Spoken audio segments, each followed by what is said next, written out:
Badan Pusat Statistik nureksain inflasi Mei kali tali 19 nyantos 0,6%.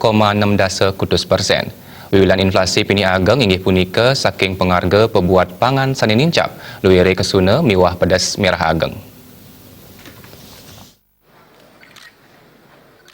Menteri Pertanian Amran Sulaiman ngawedarang indik pamandalan saking Badan Pusat Statistik sani nureksain inflasi bulan Mei akeh nyane 0,6%. Manut data BPS sani pinih akeh ngotuang inflasi inggih punika saking pangarga pabuat pangan sani nincap luwere kesuna miwah pedes merah ageng. Ngajinin parindikan punika Menteri Pertanian Amran Sulaiman maosang kewentanan inucap mawinan stok sani kurang. Pemargin punika sangkaning masa tanam lintangan semalihe ring Ramadan warsa sani mangkin kantun nincap sani nabdabin manyi tarlintangan.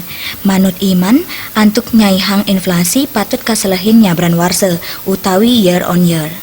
Imran nelatarang ring bulan Februari miwah Maret sani sampun lintang ngewentanin deflasi sani pini ageng. Ini sudah baca, ini nanti karena kan sudah disampaikan juga BPS karena bertepatan di Ramadan itu maju ya, dengan kemudian masa tanamnya mundur dikit sehingga pas kena di sini. Tetapi kalau Anda mau menulis supaya itu fair, Januari, Februari, Maret, April, coba perhatikan. Terjadi deflasi Februari, di sini aman, Februari, Maret, itu deflasi besar. Coba cek. Iya. Sekarang ini, sampai hari ini, year on year masih deflasi. Jadi jangan dilihat satu bulan, karena tanaman semusim. Musim panen, ini kan parabolik, masuk di titik ini ada inflasi dikit, tapi masuk di titik bawah pada saat produksi puncak terjadi deflasi.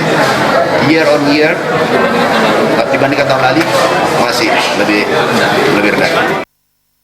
Sedurungnya nih, Kepala Badan Pusat Statistik Suharyanto maosang sani pini akeh ngewetuang inflasi wantah komoditas pedas merah ageng, daging ayam ras, kesuna, ulam seger saltaler saking komoditas janganan. Siosan ring punika pangarga tomat miwa wortel kantun poli nincap risampung lebaran makata 24 tali a kilo antuk tomat miwa wortel nyantos 20 tali a kilo. Saking Jakarta, Juli Swarte, Nguningayang.